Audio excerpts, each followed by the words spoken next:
नमस्कार। कैसे हैं आप सब? और अच्छी चल रही होगी बोर्ड की तैयारी, ऐसा मेरी उम्मीद है। तो आज बेटा हम स्टार्ट करते हैं कक्षा 10 के लिए मानव नेत्र दृष्टि दोष। इस पूरे चैप्टर को कवर करेंगे हम, जो कि बोर्ड की दृष्टि से अच्छा चैप्टर है, तो इसको कवर करेंगे। तो शुरुआत करते हैं आज के। तो दो पंक्तियाँ कि इस नदी की धार में ठंडी हवा आती तो है, नाव जर्जर ही सही लहरों से टकराती तो है। एक चिंगारी कहीं से ढूंढ लाओ दोस्तों, कि एक चिंगारी कहीं से ढूंढ लाओ दोस्तों, इस दिए में तेल से भीगी हुई बाती तो है। इस दिए में तेल से भीगी हुई बाती तो है। तो आप दिए में एक तेल से भीगी हुई बाती हैं, और हम एक चिंगारी के रूप में आपको चिंगारी देने का काम करेंगे, जिसके द्वारा आप तेजी के साथ प्रज्वलित हो और बोर्ड में आपकी उत्कृष्ट प्रदर्शन हो, आपके अच्छे मार्क्स आए। तो आज स्टार्ट करते हैं बेटा मानव नेत्र। तो देखते हैं कि आज हमें क्या क्या शुरू करना है, क्या क्या करना है। तो सबसे पहले आपके सामने बोर्ड पर मानव नेत्र का चित्र बना हुआ है, तो हम बात करेंगे मानव नेत्र की। इसके अलावा हमें क्या क्या कवर करना है, मैं उन्हें यहाँ लिख देता हूँ। सबसे पहले मानव नेत्र, दूसरा हम देखेंगे प्रतिबिंब का बनना,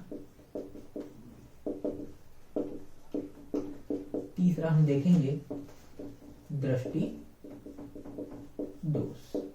इन तीनों को देखेंगे, जहां से बेटा आपका कंप्लीट मानव नेत्र कंप्लीट हो जाएगा। तो आज हम सबसे पहले बात करते हैं मानव नेत्र। जैसा कि बोर्ड पे चित्र बना हुआ है मानव नेत्र, तो सबसे पहले मैं बता देता हूं कि देखो मानव नेत्र का एक स्ट्रक्चर है। सबसे पहले हम बात करते हैं जो मानव नेत्र की शुरुआत से चलते हैं कॉर्निया। सबसे पहले बात करते हैं बेटा किसकी? कॉर्निया की। नीचे मैंने लिखा हुआ पारदर्शी, पारदर्शी है ये, पारदर्शी। पारदर्शी आप जानते होंगे, पारदर्शी मतलब जिसके आर पार, दर्शी दिखना मतलब जिसके आर पार दिख जाता है, पारदर्शी कहना। तो सबसे पहले क्या है? कॉर्निया। कॉर्निया क्या होती है? पारदर्शी होती है। अब देखेंगे नेत्र में, देखेंगे नेत्र में एक ब्लैक कलर की झिल्ली होगी आपके नेत्र में, जो उभरी हुई है, जो गोल है, उभरी हुई है, इसी को क्या बोलते हैं? कॉर्निया। तो कॉर्निया क्या होती है? एक पारदर्शी झिल्ली होती है। आप देखेंगे नेत्र में जो ब्लैक रंग की गोल सी झिल्ली होती है, पारदर्शी होती है, कॉर्निया कहते हैं इसे। और इसी के माध्यम से नेत्र में प्रवेश करता है कौन? प्रकाश। तो ये है बेटा कॉर्निया। उसके आगे देखेंगे बेटा एक लिक्विड सा भरा हुआ है, जिसको हमने बोला है जलीय द्रव। देखो यहाँ बोला हमने जलीय द्रव, और नीचे लिखा हुआ है कुछ 1.33, क्या इसका अपवर्तनांक। अच्छा, इसके ऊपर देखेंगे यहाँ पर दो लेयर हैं, झिल्लियां बोल सकता हूं मैं, इसे हमने बोला है आइरिस। आइरिस या इसको परितारिका भी बोलते हैं। क्या बोलते हैं बेटा? आइरिस या परितारिका। इसके जस्ट आगे चलेंगे तो यहाँ पर एक लेंस है लगा हुआ, जिसे बोलते हैं नेत्र लेंस, जो कि प्रोटीन का बना हुआ होता है। ठीक है बेटा। इसके आगे चलेंगे, नेत्र लेंस भी तो कहीं टिका हुआ होगा, कोई इसका स्टैंड होगा। तो नेत्र लेंस को रोकने के लिए जो लगी हुई है एक फूल सा दिखाई दिया हुआ है, तो इसको क्या बोलते हैं बेटा? पक्षमाभि मांसपेशियां। क्या बोलते हैं? पक्षमाभि मांसपेशियां। और इसके आगे देखते हैं बेटा, यहाँ देखें दृढ़ पटल। दृढ़ नाम से स्पष्ट है, दृढ़ बोले तो कठोर। दृढ़ पटल, एक दृढ़ पटल होता है जो सुरक्षा का देता है। इसके अंदर की लेयर कौन से? कोरोइड, जो काले रंग की होती है, इसे क्या बोल सकते हैं? इसे रक्तक पटल भी बोल सकते हैं। इसके आगे एक लेयर होती है जिसे बोलते हैं रेटिना। क्या बोलते हैं बेटा? रेटिना, इस वाली लेयर को। और इस पर रेटिना पर एक बिंदु होता है जिसे बोलते हैं पीत बिंदु। पीत पीला मतलब पीला बिंदु। और इसके नीचे एक होता है अंध बिंदु। और उसके साथ जिस प्रकार की हमारा एडोप्टर से करंट लेकर मोबाइल की ओर जाता है, उसी तरह से एक डाटा होता है जो दिमाग के पास तक मैसेज लेकर जाता है, मतलब नेत्र के द्वारा मैसेज को लेकर माइंड तक पहुंच जाता है। उन्हें कहते हैं प्रकाश राय। इस फोन के डाटा केबल की तरह समझ सकते हैं आप। तो ये बेटा आपको समझ में आया होगा। एक बार पुनः मैं समझाता हूँ। सबसे पहले कौन है? कॉर्निया। इसके आगे एक द्रव भरा हुआ है जिसे बोला हमने जलीय द्रव। इसके आगे एक झिल्ली है जिसे बोला हमने आइरिस, जो कि अपारदर्शी है। इसके आगे नेत्र लेंस है बेटा। नेत्र लेंस कहाँ टिका हुआ है? पक्षमाभि मांसपेशियों पर टिका हुआ। उसके आगे एक कांच द्रव भरा हुआ है, इसका भी अपवर्तनांक लगभग 1.33 होता है। और इसके आगे क्या है? यहाँ पर दृढ़ पटल, मतलब सबसे बाहरी पटल जो होती है उसको दृढ़ पटल कहते हैं। इसके अंदर क्या सी लेयर है, कोरोइड या रक्तक पटल भी कहते हैं। और इसके अंदर एक लेयर है जिसे रेटिना बोलते हैं, जिस पर किसी वस्तु का प्रतिबिंब बनता है। और इस रेटिना पर एक बिंदु होता है जिसे पीत बिंदु कहते हैं। इसके नीचे प्रकाश सिराओं के ऊपर एक बिंदु होता है जिसे अंध बिंदु कहते हैं। और बेटा ये होती है डाटा केबल, मतलब नेत्र का डाटा केबल जो माइंड तक मैसेज लेकर जाता है उसे बोलते हैं प्रकाश सिराएं। तो चित्र उम्मीद करता हूँ आपको समझ में आया होगा। परेशान नहीं होना है, मैं एक एक चीज को बिल्कुल स्पष्ट करूंगा आपकी बोर्ड की तैयारी की ओरिएंटेड, जो कि बहुत अच्छा समझ में आया आपको। तो बात करते हैं सबसे पहले बेटा कॉर्निया।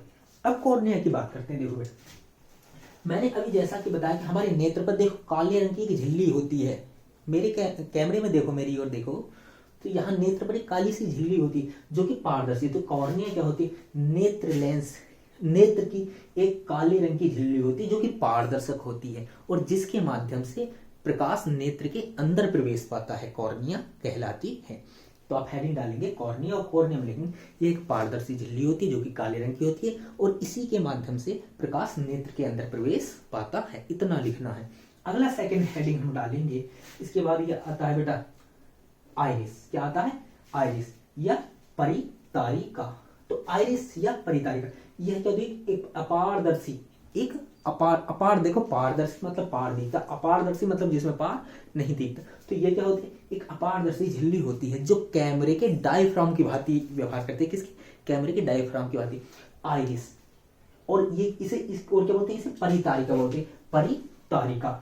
इसे क्या बोलते हैं, परितारिका। एक चीज हम भूल गए बेटा, जिसे यहां मैं लिख देता हूं, नेत्र तारा, जिसे क्या बोलते हैं हम बेटा, नेत्र तारा या पुतली।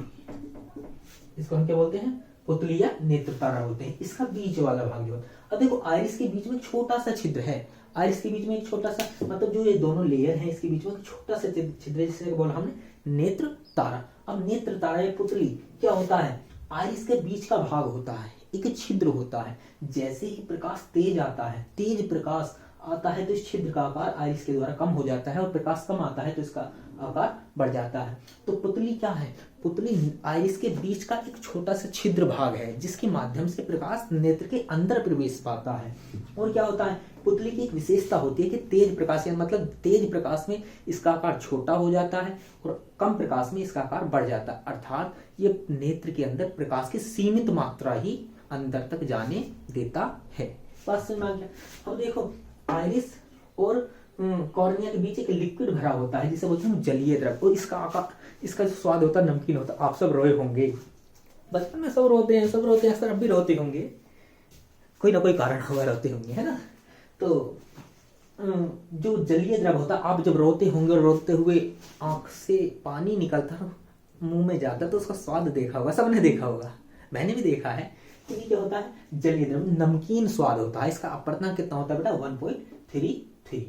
इसके आगे देखो क्या लिखा है, नेत्र लेंस। नेत्र लेंस क्या होता है बेटा, नेत्र लेंस क्या होता है, ये द्विउत्तल, यानी कि द्विउत्तल मतलब इसके दोनों पृष्ठ क्या होते हैं, उत्तल होते हैं। और किसका बना होता है, प्रोटीन का बना होता है। मतलब ये प्रोटीन का बना होता है, द्विउत्तल होता है। ठीक है बेटा।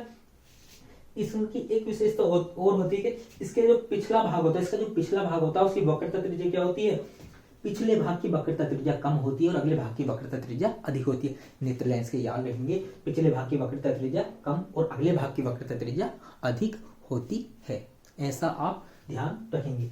आगे क्या आता है बेटा, इसके बाद देखो क्या आता है, पक्षमाभि मांसपेशी। पक्षमाभि मांसपेशी, पक्षमाभि मांसपेशी क्या होती है, नेत्र लेंस को भी रोकने के लिए किसी चीज की आवश्यकता होती है। तो पक्षमाभि मांसपेशी क्या होती है, ये नेत्र लेंस को अपने बीच टिकाए रखती हैं और नेत्र लेंस को आगे चलाना क्या करना, उसकी सारी स्थिति को मैनेज करती हैं। तो हम क्या बोलेंगे, पक्षमाभि मांसपेशी क्या होती है, नेत्र लेंस जिन मांसपेशियों के सहारे टिका होता है या रुका होता है उन्हें पक्षमाभि मांसपेशियां कहते हैं। इसके आगे देखते हैं बेटा, ऊपर देखते हैं, यहाँ आते हैं, ये क्या है, दृढ़ पटल।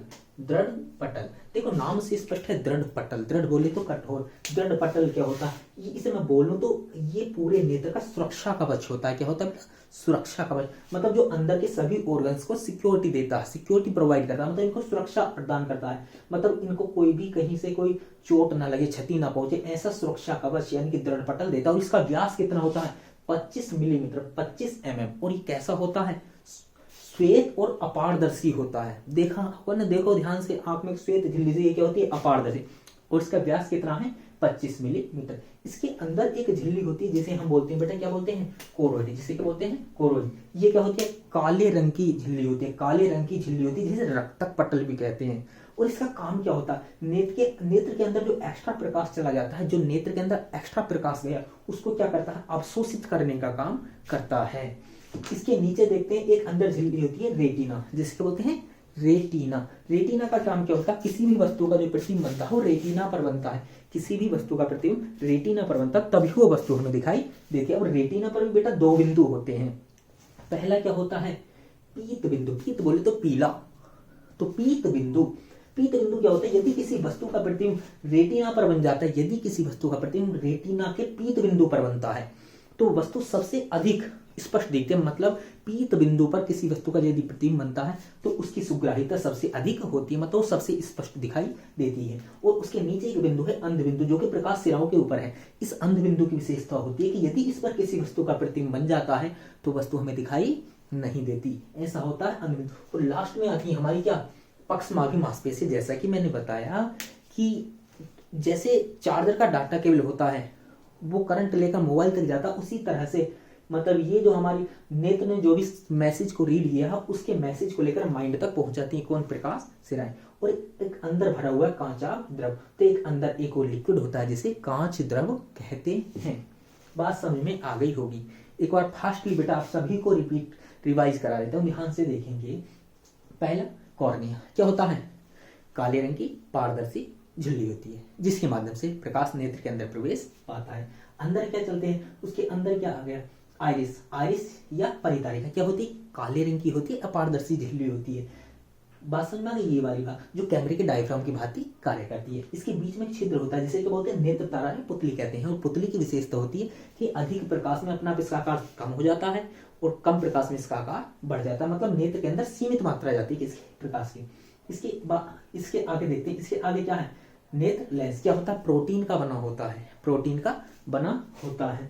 और इसके बेटे इस भाग की वक्रता त्रिज्या छोटी होती है और अगले भाग की वक्रता त्रिज्या अधिक होती है। बात समझ में आ गई। ये इसके आगे क्या, पक्षमाभि मांसपेशी। पक्षमाभि मांसपेशी मतलब नेत्र लेंस जिन मांसपेशियों के बीच टिका होता है उन्हें क्या बोलते हैं, पक्षमाभि मांसपेशियां कहते हैं। इसके बाद देखते हैं हमारे क्या है, जलीय द्रव। जलीय द्रव क्या होता है, एक नमकीन द्रव होता है जिसका अपर्तांक 1.33 होता है। और आगे देखते हैं बेटा, आगे क्या है, दृढ़ पटल। दृढ़ बोले तो मैंने बताया कठोर, तो दृढ़ पटल क्या होता है बेटा, नेत्र का सुरक्षा कवच होता है जो नेत्र को सुरक्षा प्रदान करता है, अपारदर्शी होता है। इसका व्यास कितना होता है, इसको लेगा 25 मिलीमीटर। आगे देखते हैं कोरोइड। कोरोइड होती है, काले रंग की झिल्ली होती है, जिसे रक्तक पटल भी कहते हैं, और जो एक्स्ट्रा प्रकाश होता है उसको अवशोषित करने का काम करती है। इसके आगे क्या, रेटिना। रेटिना क्या होता है बेटा, रेटिना एक झिल्ली होती है जिस पर किसी वस्तु का प्रतिबिंब बनता है। यदि रेटिना पर प्रतिबिंब बनता है तभी वस्तु दिखती है। और रेटिना पर एक बिंदु होता है पीत बिंदु, पीत का मतलब होता है पीला, और पीत बिंदु पर यदि किसी वस्तु का प्रतिबिंब बनता है तो वस्तु हमें सबसे अधिक स्पष्ट दिखती है। और उसी के नीचे प्रकाश सिराओं के ऊपर एक बिंदु होता है अंध बिंदु। यदि किसी वस्तु का प्रतिबिंब अंध बिंदु पर बनता है तो वस्तु हमें दिखाई नहीं देती। और लास्ट में होती है पक्षमाभि मांसपेशियां। तो पक्षमाभि मांसपेशियां क्या करती हैं, डाटा लेती हैं, संदेश लेती हैं और दिमाग तक पहुंच जाती हैं। उम्मीद करता हूं मानव नेत्र आपको समझ में आया होगा। ठीक है, तो अब आगे चलते हैं बेटा हम। ठीक है, तो इसका आप स्क्रीनशॉट वगैरह ले लें, जो भी करना, मैं एक बार साइड हो जाता हूँ तो आप स्क्रीनशॉट ले सकते हैं और इसके बाद हम आगे स्टार्ट करते हैं। ठीक है, अब बेटा हमने एक टॉपिक अभी कवर किया,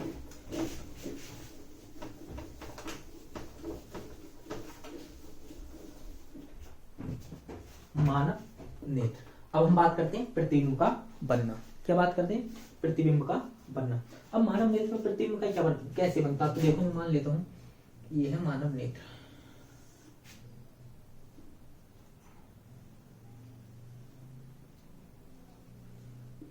ठीक है, मानव नेत्र। अब मान लो कोई वस्तु यहाँ पर रखी है, ये रखी है बेटा, ठीक है, कोई वस्तु यहाँ पर रखी है। अब इस वस्तु से मान लो कोई प्रकाश किरण जाती है, मान लो मुख्य अक्ष के समांतर यहाँ नेत्र लेंस है, वो मुख्य अक्ष से समांतर भी मान लो, तो हमने पढ़ा ये क्या होगी, ऐसे करके चली जाती है। दूसरी प्रकाश किरण मान लो इसके प्रकाशित केंद्र से गई, वो यहाँ जाकर मिल गई। एक और प्रकाश की किरण जो कि गई और ऐसे करके यहाँ मिल गई। तो इस वस्तु का प्रतिबिंब कहाँ बना, यहाँ बना, रेटिना पर। यहाँ क्या है, रेटिना भी नेत्र में समझाना था, यहाँ रेटिना थी, तो यहाँ देखो ये बन गया। तो किसी भी वस्तु का प्रतिबिंब, तो अब देखो यहाँ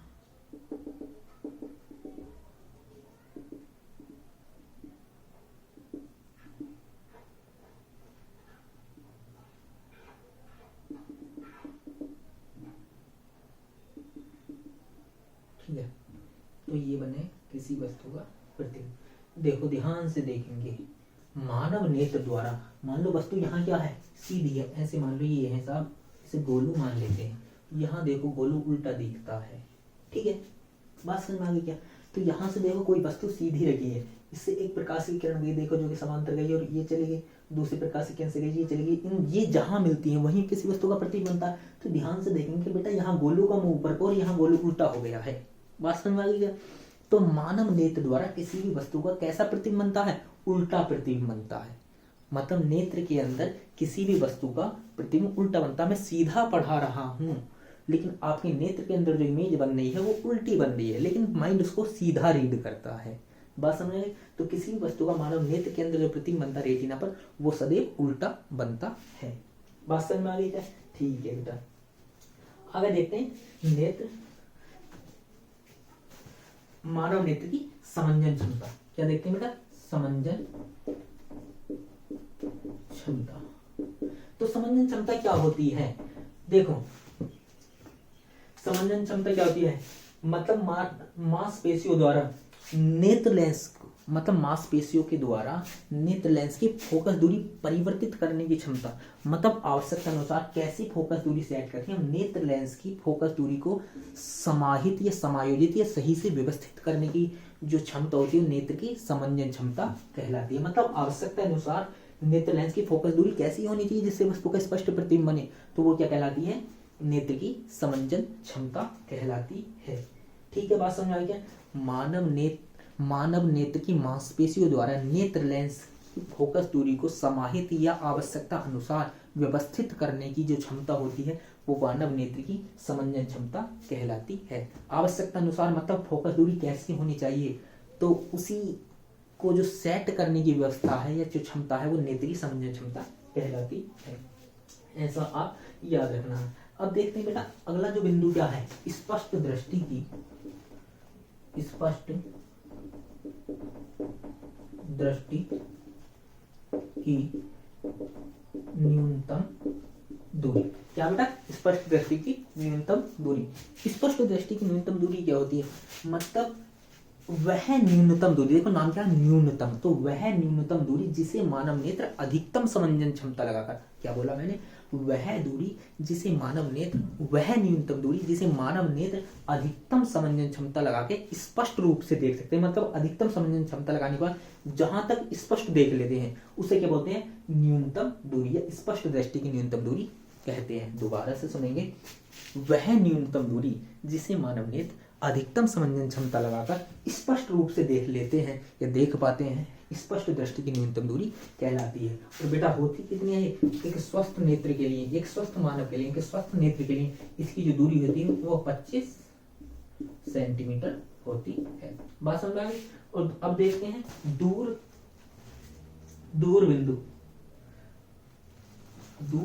बिंदु। ठीक है, एक मिनट,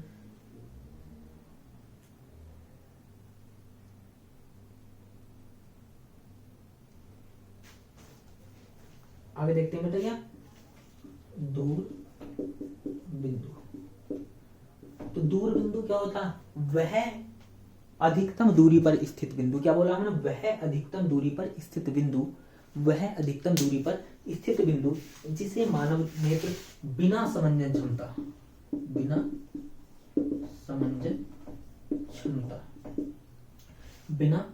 क्षमता लगाए स्पष्ट रूप, मतलब दूर बिंदु क्या होता है, मतलब बिना समंजन के जितनी दूरी का अधिकतम दूरी को नेत्र स्पष्ट रूप से देख लेते हैं उसे क्या कहते हैं, दूर बिंदु कहते हैं। और एक होता है निकट बिंदु।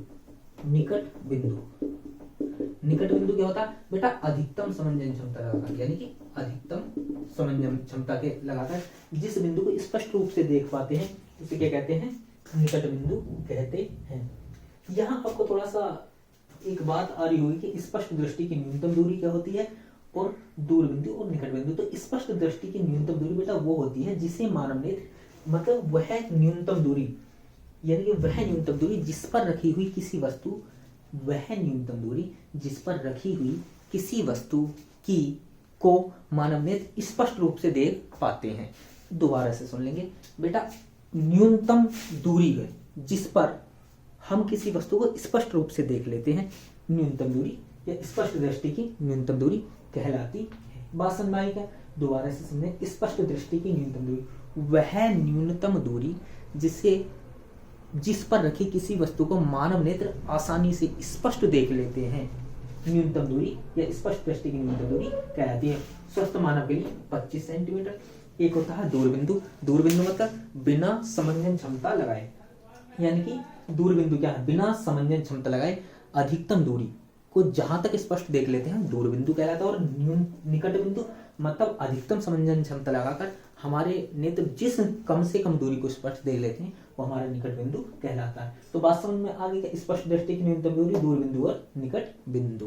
बात समझ में आ गई? आगे चलते हैं बेटा, आगे देख लेते हैं। अब देखते हैं दृष्टि दोष तथा उनका निवारण। अब क्या देखते हैं बेटा? दृष्टि दोष तथा उनका निवारण। तो अब हम देखते हैं क्या, दृष्टि दोष और उनका निवारण। तो दृष्टि दोष क्या होता है? देखो, उम्र बढ़ने के साथ साथ नेत्र के जो अंग होते हैं, जो छोटे छोटे पार्ट होते हैं, उनमें कहीं ना कोई ना कोई समस्या आने लगती है, तो जिसे क्या कहते हैं, नेत्र या दृष्टि दोष कहते हैं। तो मानव नेत्र में क्या बोल सकते हैं हम? इसे बोल सकते हैं बेटा, मानव नेत्र में जब किसी वस्तु का प्रतिबिंब रेटिना पर न बनकर, रेटिना से पहले या बाद में बनने लगता, मतलब स्पष्ट नहीं बनता, तो ये क्या कहलाता है? दृष्टि दोष कहलाता है। दोबारा से सुनेंगे कि जब मानव नेत्र द्वारा किसी वस्तु का प्रतिबिंब, स्पष्ट प्रतिबिंब रेटिना पर नहीं बनता बल्कि रेटिना से आगे या पीछे बनता है, तो यही क्या कहलाता है? दृष्टि दोष कहलाता है। तो अब हम बात करेंगे दृष्टि दोष की। दृष्टि दोष में हम पहला पढ़ेंगे, पहला क्या पढ़ेंगे? पहला पढ़ेंगे हम बेटा क्या, निकट दृष्टि दोष। क्या बोलेंगे बेटा इसे? निकट दृष्टि दोष। इंग्लिश में बोलते हैं मायोपिया। क्या बोलते हैं? मायोपिया। ठीक है, तो निकट दृष्टि दोष क्या? अब देखो, निकट दृष्टि दोष, बच्चे यहाँ कंफ्यूज होते हैं। निकट दृष्टि दोष मतलब बच्चे सोचते हैं कि निकट की वस्तु स्पष्ट दिखाई नहीं देगी, परंतु ये होता उल्टा है। निकट दृष्टि दोष वो होता है जिसमें निकट की वस्तु तो स्पष्ट दिखती हैं परंतु दूर की वस्तु स्पष्ट दिखाई नहीं देती हैं। तो निकट दृष्टि दोष क्या होता है? निकट दृष्टि दोष वो होता है जिसमें निकट की वस्तुएं तो मानव को स्पष्ट दिखाई देती हैं परंतु दूर की वस्तुएं, मतलब निकट दिखाई देगा, दूर दिखाई नहीं देता। तो मतलब निकट की वस्तु स्पष्ट दिखाई देती हैं और दूर की वस्तु स्पष्ट दिखाई नहीं देती, निकट दृष्टि दोष कहलाता है। अब देखेंगे होता क्यों है, तो अब बात करेंगे कारण में हम देखते हैं। मैं फिर एक नेत्र का गोलक बनाता हूं और आप स्पष्ट देखेंगे ध्यान से। ये नेत्र लेंस बना दिया। अब मान लो कोई वस्तु है यहाँ और इस वस्तु का प्रतिबिंब क्या होता है? यहाँ से मान लो प्रकाश की किरण गई और ये क्या होता है, ऐसे करके गई और एक प्रकाश की किरण यहाँ से आई और ये गई और ऐसे करके, मतलब यहाँ से डाइवर्ट करेंगे इसको, यहाँ से यहाँ। तो देखो यहाँ थी रेटिना, तो क्या हुआ? नेत्र कारण, हम पढ़े कारण, कारक लिखा मैंने तो सॉरी कारण में क्या है? देखो क्या हुआ, यहाँ थी रेटिना, प्रतिबिंब क्या बन गया? रेटिना से पहले तो कारण क्या है? यानी कि इस दोष में किसी वस्तु का प्रतिबिंब रेटिना से पहले बन जाता है। मतलब क्या हुआ कि इस वस्तु का जो प्रतिबिंब होगा वो रेटिना से पहले बन गया, इसलिए वस्तु हमें स्पष्ट दिखाई नहीं देती। स्पष्ट देखने के लिए कहाँ बनना जरूरी है? रेटिना पर बनना जरूरी। रेटिना में सबसे स्पष्ट कहाँ बनता है? पीत बिंदु पर बनता है। तो जब किसी वस्तु से कोई प्रकाश की किरण गई और ये अपवर्तन के पश्चात जब अंदर बोली, तो इनका जो प्रतिबिंब बना वो रेटिना से पहले बन गया, इसलिए वस्तु स्पष्ट दिखाई नहीं देती। तो इसका पहला कारण लिखेंगे। पहला कारण क्या? अब देखो ये बिंदु कब बड़ा होगा, ये बिंदु कब बड़ा होगा, तो क्या कब होगा? यानी कि नेत्र लेंस की पृष्ठों की, मतलब इसके पृष्ठों की वक्रता त्रिज्या क्या हो गई? बढ़ गई। इसकी वक्रता त्रिज्या बढ़ गई, जिससे फोकस दूरी घट गई। पहला क्या है? वक्रता बढ़ना, फोकस कम होना। बात समझ में? नीचे को कम, ऊपर को बढ़ना। और दूसरा क्या बोल सकते हैं हम बेटा? दूसरा बोलते हैं गोलक का व्यास बढ़ जाना। बात समझ में आ गई क्या? तो दो कारण लिख सकते हैं इसका। देखो पहला क्या है? पहला क्या है? वक्रता बढ़ गई। देखो इसकी नेत्र लेंस की वक्रता बढ़ी तो फोकस घट गई। फोकस घटने का कारण इस नेत्र लेंस ने इन किरणों को रेटिना से पहले ही फोकस कर दिया, जिसके कारण वस्तु का स्पष्ट प्रतिबिंब नहीं बन पाया। और दूसरा क्या है? गोलक का। देखो जब इस गोलक का व्यास बढ़ेगा तो इसके बीच की दूरी बढ़ेगी और नेत्र लेंस तो अभी वहीं फोकस कर रहा है। क्या होगा? रेटिना थोड़ा पीछे हट गई, जिसके कारण वस्तु का स्पष्ट प्रतिबिंब रेटिना पर नहीं बन पाया और रेटिना से पहले बन गया। तो निकट दृष्टि दोष का पहला कारण क्या है कि जो मतलब कारण क्या है कि वस्तु का जो प्रतिबिंब बनता है वो रेटिना से पहले बन जाता है। और ऐसा होता क्यों है? तो वक्रता त्रिज्या, इसकी लेंस की वक्रता त्रिज्या बढ़ जाती है, फोकस दूरी घट जाती है, जिसके कारण जो किरणें होती हैं रेटिना से पहले फोकस हो जाती है, प्रतिबिंब बन जाता है। और दूसरा क्या बेटा? गोलक के व्यास का बढ़ जाना। मतलब इस गोलक का व्यास बढ़ा, व्यास बढ़ने के कारण लेंस अब भी वहीं फोकस करता है, लेकिन रेटिना थोड़ा पीछे हट गया, जिसके कारण ये दोष उत्पन्न होता है। तो बात समझ में आ गई? अब बात करते हैं। अब देखो हमने क्या पढ़ा? पहला क्या है ये पढ़ लिया, कारण पढ़ लिया। अब इसका पढ़ेंगे निवारण। निवारण क्या है? अब देखो हमें क्या करना है। मैं अगर इन किरणों को फैला दूं तो ये किरणें थोड़ा आगे जाके मिलने लगेंगी, तो मुझे क्या करना पड़ेगा? क्या करना पड़ेगा मुझे इसके लिए एक लेंस लाना पड़ेगा। लेंस। और लेंस कैसा लाना पड़ेगा? जो अपसारी प्रकृति का हो। अपसारी प्रकृति का हो। तो इसके लिए मुझे क्या लाना पड़ेगा भाई? इसके लिए मुझे लाना पड़ेगा एक कैसा लेंस? अवतल लेंस। कैसा लाना पड़ेगा बेटा? अवतल लेंस। तो अब देखो मुझे क्या करना पड़ेगा। मैं एक चित्र यहां बना लेता हूं। ये आ गया लेंस, और यहां पर मान लो पहले प्रकाश की किरणें ऐसे आ रही थी और ये ऐसे करके मिल रही थी, ऐसे करके वस्तु से। ठीक है भाई? अब क्या करेंगे? मैंने एक लगा लिया क्या? लेंस। कैसा? अवतल लेंस। अब अवतल लेंस क्या करेगा? इसकी प्रकाश किरणों को थोड़ा फैला देगा। और देखो ऐसे करके जाएंगी, यहां जाएंगी और यहां से ऐसे जाएंगी, यहां से फिर ये हल्का सा फैलाएगा और फिर ऐसे जाएंगी लेंस से, और फिर ये ऐसे चली जाएंगी और प्रतिबिंब कहाँ गया? रेटिना। बात समझ में आ गई? तो कैसा लेंस है? अवतल। तो हमने क्या किया? एक उचित दूरी का अवतल लेंस लिया, अपसारी प्रकृति। कैसी प्रकृति का बेटा? अपसारी प्रकृति। अपसारी मतलब फैलाने वाला। तो किरणों को फैलाने वाला एक लेंस लगा दिया, जिसे बोलते हैं अवतल लेंस। कैसा बोलते हैं बेटा?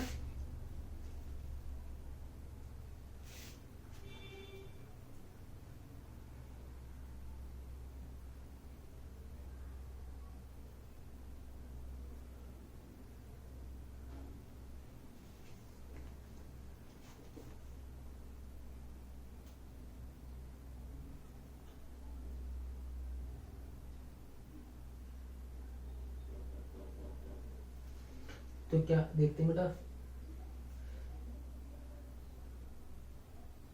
क्या बोलते हैं इसे? अपसारी। अप मतलब फैलाने वाला। तो अपसारी लेंस लगा दी। अपसारी लेंस क्या कहता है? इसको फैला देता है। इसको क्या कर देता बेटा? फैला देता है। और उचित फोकस दूरी का लगाते तो प्रतिबिंब कहाँ मिलता है? रेटिना पर बन जाता है, तो वस्तु स्पष्ट दिखाई देने लगती है। ठीक है बेटा? एक मिनट बस 1 मिनट लूंगा। एक थोड़ा सा कंफ्यूजन है, उसको मैं चेक कर लेता हूँ।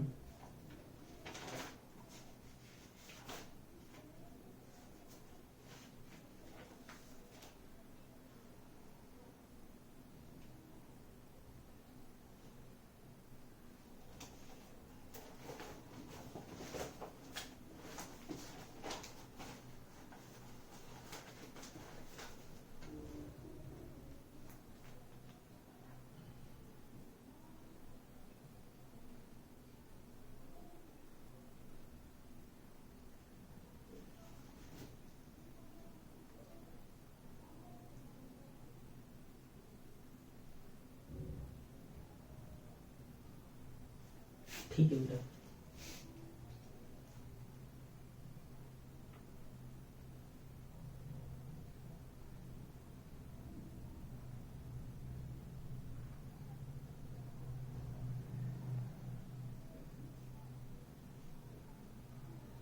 ठीक है बेटा, ठीक है। तो मैं थोड़ा सा कंफ्यूजन हो, मैंने चेक किया था। आगे देखते हैं बेटा। तो अब पूरा निकट दृष्टि दोष को क्या करते हैं, एक बार पुनः रिवाइज करते हैं। देखो निकट दृष्टि दोष क्या है, ऐसा दोष जिसमें निकट की वस्तुएं तो स्पष्ट दिखाई देती है परंतु दूर की वस्तुएं स्पष्ट दिखाई नहीं देती, निकट दृष्टि दोष कहलाता है।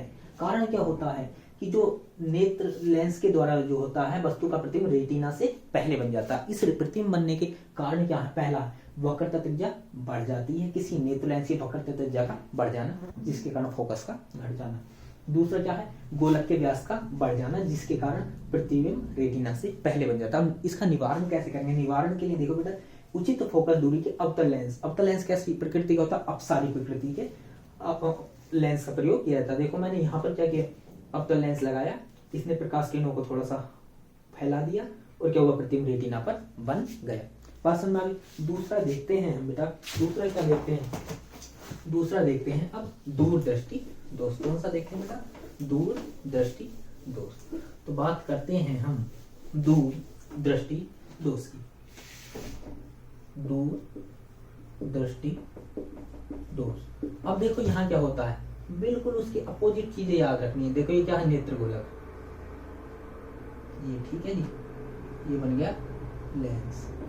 अब देखो यहाँ कोई वस्तु है, इससे कोई प्रकाश की किरण गई, तो एक प्रकाश की किरणें यहां से गई और कहाँ मिल रही हैं, रेटिना से आगे मिलना कहाँ चाहिए था, रेटिना पर। तो दूरदृष्टि दोष क्या होता है, क्या होता है,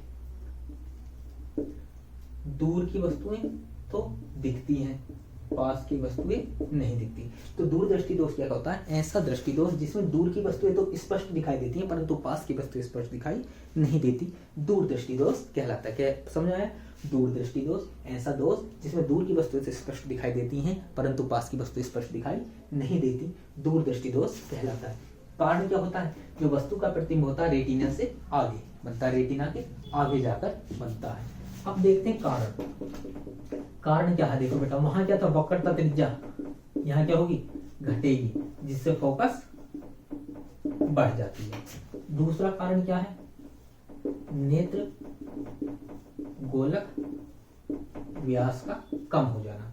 ठीक है बेटा, तो देखो इसका कारण क्या है, देखो कैसे हुआ, यदि इसकी वक्रता त्रिज्या क्या हुआ, कम हुई तो फोकस दूरी बढ़ गई और फोकस दूरी बढ़ने के कारण लेंस ने प्रकाश किरणों को रेटिना के आगे फोकस किया है, प्रतिबिंब आगे बना दिया है। और दूसरा कारण क्या, इस गोलक का व्यास कम हो गया जिसके कारण नेत्र अब भी वहीं फोकस कर रहा है और प्रतिबिंब रेटिना के आगे बन जाता है। बात समझ में। अब इसका क्या करेंगे बेटा, निवारण। क्या करेंगे, निवारण। तो निवारण में क्या है, देखो अब क्या लगाएंगे, देखो इसका मैं बनाता हूँ एक चित्र, मैंने बनाया नेत्र गोलक। चित्र थोड़ा अच्छे नहीं बनने हैं ना, तो कोई नहीं, टेंशन नहीं लेंगे, लेकिन आपको समझता है।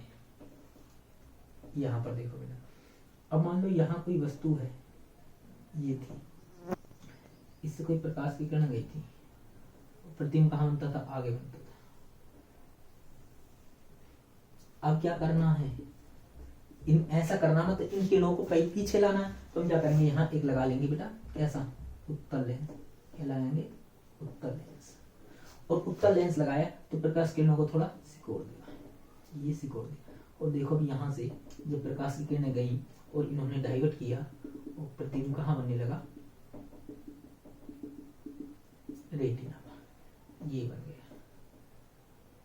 ठीक है भाई, तो क्या हुआ, हमें उचित फोकस दूरी का एक क्या लेते हैं, अभिसारी लेंस, जिसको उत्तल लेंस कहते हैं, अभिसारी लेंस के लेते हैं। जब अभिसारी लेंस लगाते हैं तो प्रकाश किरणों को कहाँ, रेटिना पर फोकस कर देता है। तो क्या बात समझ में आ गई। अब